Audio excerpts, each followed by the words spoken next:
This video is going to go to a very dark place very quickly and involves the discussion of child endangerment. You have been warned. This is Ian Russell. Ian's daughter Molly passed away in November 2017 after she took her own life. She was only 14 years old. The coroner linked Molly's death to depression caused by social media consumption. Since then, Ian has campaigned to make the internet a safer place. This week, the UK government banned under 16-year-olds from social media. Ian has spoken out against this. As Ian states, the real issue is the tech companies' algorithms and their bosses. The bottom line and the research that we've undertaken to make sure that we're saying the right thing is that nothing much has changed. I've learned that you can't trust a tech boss. I agree with Ian and want to do him a solid. See, it's hard for Ian to get across his meaning in an interview like this. Therefore, today I will state the case with evidence as to why Meta and Instagram are a danger to children and how the UK government appear to be turning a blind eye. After this, you will perhaps agree with Ian too. This is Keir Starmer, leader of the Labour Party, and he has been Prime Minister of the UK since 2024. This is the Online Safety Act, introduced into UK law by the previous government in 2023. Critics, including myself, feel the Online Safety Act and the recent ban on children on social media are about control and censorship, not about protecting children, and this video will hopefully show why I believe this. This is Dame Melanie Dawes. Dame Melanie Dawes runs Ofcom, who enforced the Online Safety Act. She has held this position since 2020. This is Mark Zuckerberg. He controls Meta. Meta own the three largest social platforms on the internet, which are Facebook, Instagram, and WhatsApp.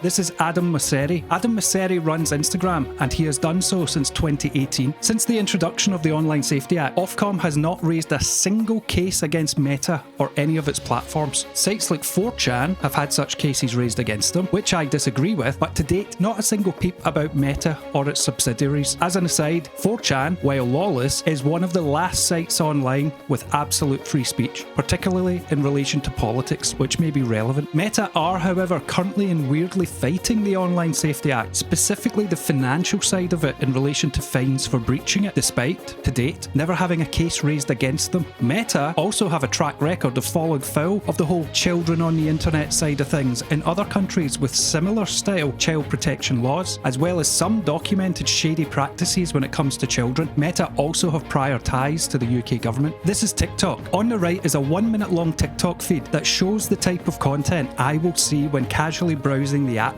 A brief description of the content is on the left. Note, all footage in this video will be blurred and muted so as to not associate innocent people with what you will see later, and also for copyright reasons. The content here is extremely varied. Note the lack of adult content, and there is not one mention of kids in this random sample.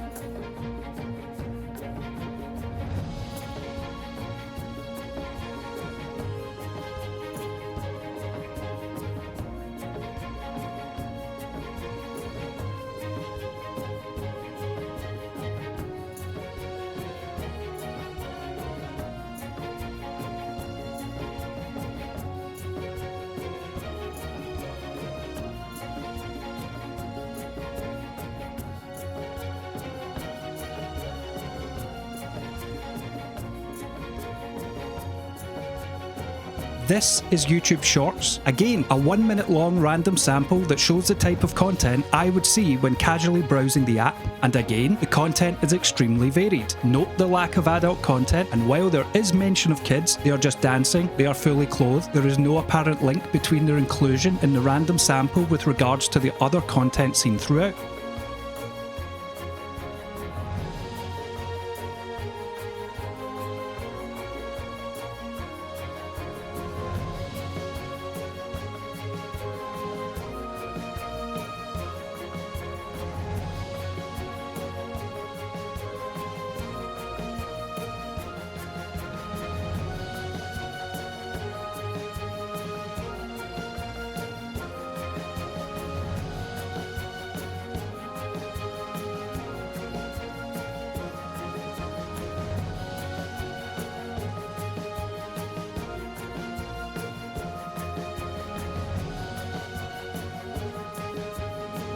This is Instagram. Do you notice the difference? It is wall-to-wall adult content, and I am being fair here. I am only basing the description on what is shown when quickly flicking past each video. I guarantee some of these would have become adult content nudity if left to play in full. It should also be noted here that the profile used for this has never provided any proof of age to Instagram, as I disagree with any form of online ID. And it should also be noted that while this is a random sample, I have collected hours of this type of content over the past week, some of which is over an hour long, and the content never deviates from what will be discussed today. The point of all of this lies in the question: did you spot the number of kids shown and their description? Kids in a state of undress, getting dried after a bath, dancing in a towel after a bath, on a beach in bikinis, a child pageant with a young girl doing what can only be described as a mature dance routine. This is what this video will focus on, not the adult content that is on Instagram. That has weirdly always been a given with that platform, but the kids. Instagram's algorithm serves up when viewing adult content, and the definite deliberate pattern when it is doing so. This is fair warning to switch off now, as for the rest of the video it will be non-stop examples of it, only this time the full videos will be allowed to play to show the proper descriptions and to get a fairer idea as to what is going on here. The adult content on Instagram has a common theme. It is assumed to be of-age women, although a lot are extremely questionable on that front, exposing themselves, or implied or outright sex acts being committed on camera. These are usually to advertise a service and are mixed with other reels acting as ads for adult sites, showing live, uncensored, hardcore adult content. The women in question dress young, they have pigtails, they wear schoolgirl outfits, talk like children, say daddy a lot. Hence it doesn't take much to make the leap to showing actual children as a result. Therefore, the actual children interspersed with this adult content always fall under the same patterns. They are bare-skinned, usually wearing shorts or little dresses, wearing only towels, bikinis, sometimes outright naked, exposing themselves accidentally, either by pulling at their clothing, by phone placement, or by activities such as gymnastics or dancing, during which they reveal their body in some way. Oral situations. These include close-ups of licking things, inserting things into their mouths, particularly phallic objects such as ice lollies. Poses. They're nearly always bare-legged with their legs spread. They're sitting, stretching, doing gymnastics. It should be absolutely clear here, these children videos are not filmed by abusers. If you go to the channels of where the child content is coming from, it is innocent families who have tons of other reels on their profiles that show birthday parties, holidays, nights out, having dinner, etc. It is Instagram's algorithm plucking these videos from these innocent profiles and displaying them as if related to the adult content, because it has formed a definitive link between the adult content and the kids based upon what the kids are wearing or what they are doing.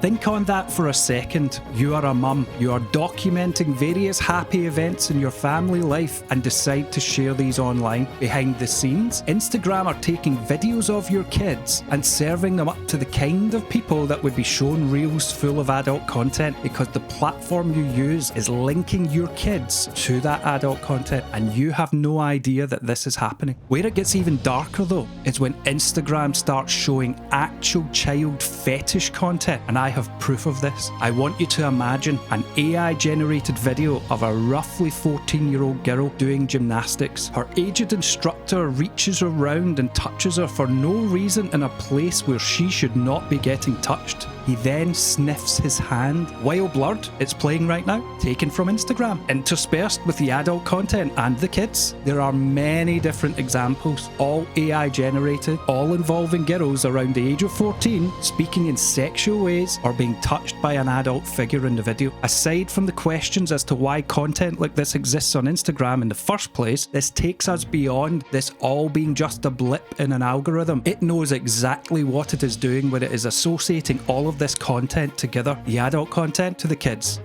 to the child fetish material. It's aware. And if it is so aware, why has it been coded to serve this content as opposed to spotting and blocking it? Now, have you any idea how dangerous it is to associate children with adult content whilst also serving up child fetish content with it? Are Meta just in the business of fine-tuning the dopamine receptors of every child predator in the UK? How many people out there have a feed like what is being shown here today? And let's not forget, Meta and Instagram profit from all of this. See, one thing I have refrained from listing in this video are the companies whose adverts appear while scrolling the adult content mixed with the child content and the child fetish content. I have chosen to keep them blurred and muted too. I never asked for this content, and they never asked to be advertised as part of it. I also remember the adpocalypse of 2017, and it was largely used to nickel and dime innocent creators, hence it is not the intention of this video for that to happen again. However, since I know this will go nowhere, I will even be surprised if this video stays up anywhere. I am not against doing a part 2 where we will go through a solid hour uninterrupted non-stop example of all of this footage, and not a single advertiser will be blurred. Even if you're a company that doesn't end up getting named in that video if I make it, you should really consider who you are doing business with and the risk to your brand when advertising with Meta and its subsidiary companies. So remember these dates, names and faces. The Online Safety Act came in 2023. Keir Starmer has been in power since 2024. Dame Melanie Dawes has run Ofcom since 2020. Mark Zuckerberg has controlled Meta and its subsidiary companies since inception. Adam Mosseri has run Instagram since 2018. All of these people are ultimately responsible for what you are seeing here today. Meta and Instagram for hosting, associating and serving up content that endangers children. The UK government and Ofcom for being yet again incompetent, possibly corrupt and ultimately toothless in the eyes of big American corporations and their willful exploitation and destruction of the United Kingdom for profit. And also note that the Wall Street Journal did a